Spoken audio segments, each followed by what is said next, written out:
আসসালামু আলাইকুম বোনেরা, কেমন আছেন? আশা করি ভালো আছেন। আলহামদুলিল্লাহ আমিও ভালো আছি। আজ বাজার থেকে বড় একটা বোয়াল মাছ আনলাম। বোয়াল মাছটা কিভাবে পেঁয়াজ দিয়ে ভুনা করলে স্বাদ হয়ে এরকম কিভাবে রান্না করলে ভালো লাগে আমি রান্না করে আপনাদেরকে দেখাবো। বোনেরা, বোয়াল মাছটা এই যে দেখেন জালি দিয়া পরিষ্কার করে নিতেছি। একটা কিরকম কালো কালো থাকে না, পরিষ্কার না করলে পরিবারের কেউ খাইবে না। আর প্রভাতে আছে যে বোয়াল মাছের লম্বা লম্বা দাড়ি, এই যে দেখেন বোন, বোয়াল মাছের লম্বা লম্বা দাড়ি আর ইলিশ মাছের 30টা কাটা, 30 কাটা ইলিশ মাছ, বোয়াল মাছের লম্বা লম্বা দাড়ি। আর সেই বোয়াল দিয়ে আজকে একটা রেসিপি তৈরি করব, আপনাদেরকে দেখাবো। এই যে দেখেন দাড়িটা কি সুন্দর লাগে।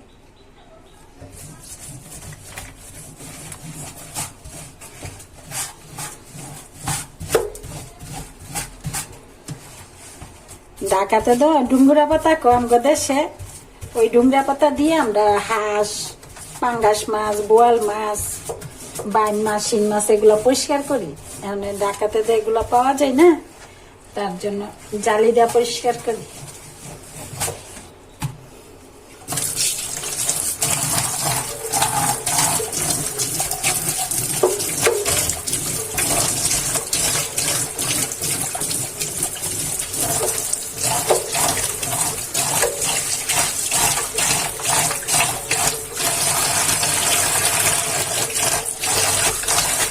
দেখেন মাছটা কি সাদা পরিষ্কার, এমনি তো বড় মাছ সাদা, আর পরিষ্কার করছি যে আরো সুন্দর লাগতেছে।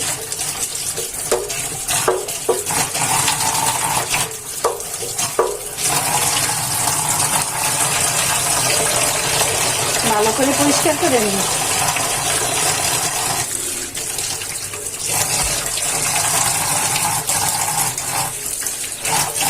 মাছটা তরতাজা তো কাটতেও ভালো লাগতেছে, পরিষ্কার করে নিচ্ছি। কারুফার মতো চকচক করতেছে মাছটা, আর তরতাজা মাছ।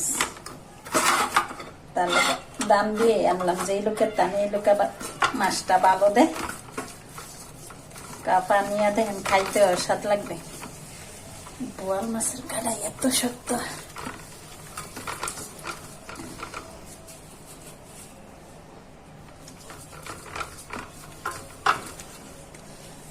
পাথর দিয়ে কাটতে অনেক শক্ত মাছটা। লোকে বলছিল কাইটা দি, আমি বলছি না, আমি নিজে কাটবো। মাছ কাটতে ভালো লাগে,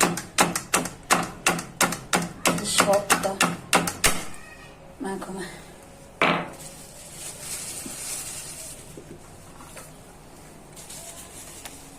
তরতাজা মাছ তো, তার জন্য বাসায় নিয়ে এলাম কাটার লাগে।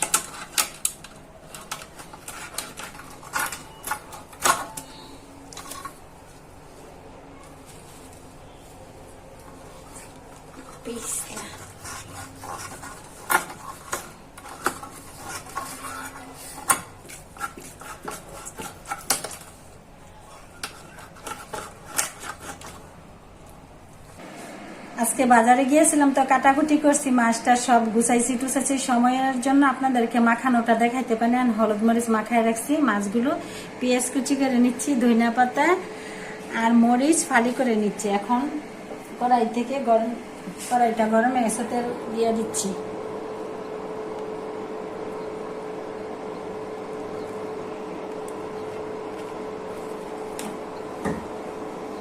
এখন তেলটা নেড়ে চেড়ে নিচ্ছি।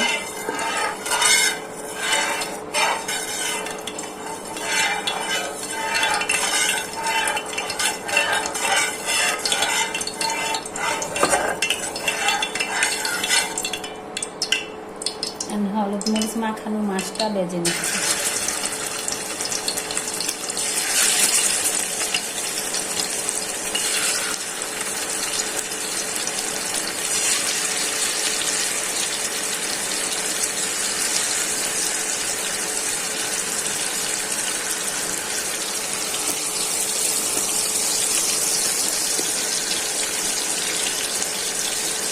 মাছটা ভাজা হয়ে যায়।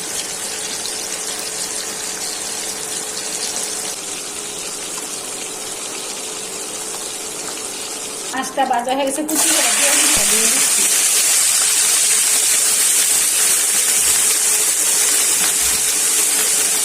এখন মরিচে ভেজে নিচ্ছি।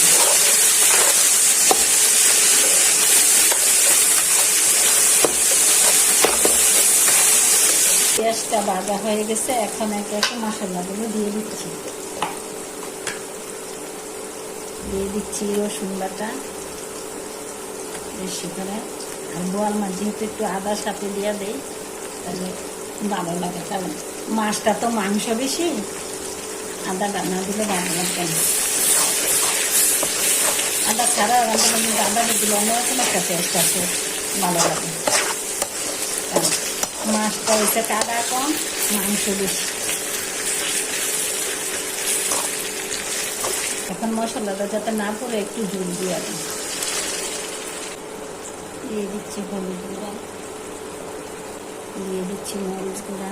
মরিচ একটু বেশি করে বাড়াই দিতেছি, মাংসটা বেশি মাংসগুলো মাছ তো তার জন্য একটু ঝাল ঝাল হইলে ভালো লাগে। দিয়ে দিচ্ছি জিরার গুঁড়া, দিয়ে দিচ্ছি স্বাদ মতো লবণ। বোয়াল মাছ রান্না করতে গেলে আমার আব্বার কথা মনে হয়।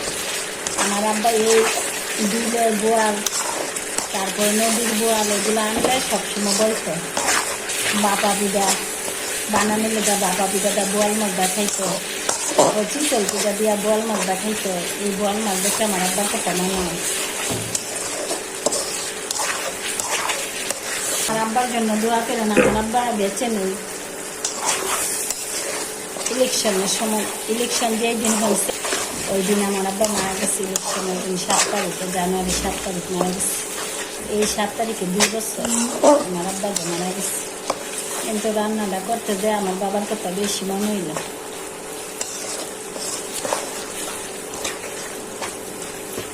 ওটা আমার আব্বার জন্য দোয়া করবেন। মশলাটা ভাজা হয়ে গেছে, ভালো করে কষানো না হলে কাঁচা কাঁচা গন্ধ করে সুন্দর মতো। এই যে দেখুন ভাজা ভাজা ইয়ে হয়ে গেছে, আমি বাসা গেছে। এখানে হালকা একটু জল দিয়ে মাছগুলো দিয়ে দিবা।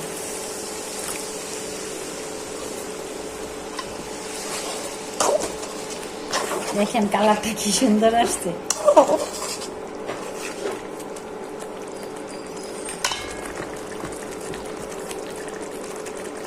এই যে বোয়াল মাছের পিস একে একে দিয়ে দিচ্ছি।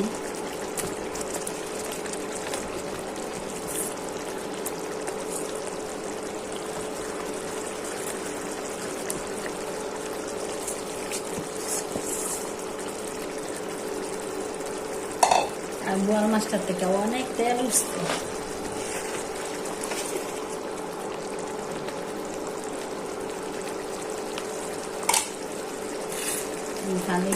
খালি করা মরিচগুলা দিয়ে দিচ্ছি।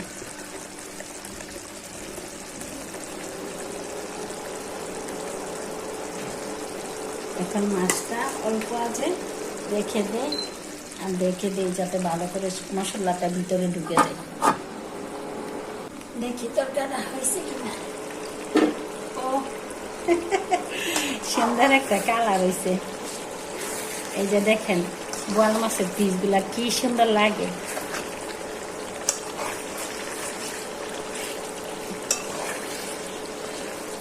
দেখি তরকারিটা হয়েছে কিনা। ও অন্যরকম একটা স্বাদ, গরুর মাংসের তো মনে হয় স্বাদ হইব বেশি। অনেক টেস্ট হয়েছে তরকারিটা। আর এইভাবে বাইজা বোয়াল মাছ যদি পেঁয়াজটা ভুনা করা যায়, আর বোয়াল মাছের কষাও খাওয়া যায়, কষার মজা। আর মনে করেন পেঁয়াজের বোনা অন্যরকম। আর এই বোনাটা দিয়ে এক পিস দিয়ে আপনি সুন্দর করে ভাত খেয়ে উঠতে পারবেন। এখন দিয়ে দিচ্ছি ধনিয়া পাতা, ছিটাই দিচ্ছি। তরকারিটা হয়ে গেছে।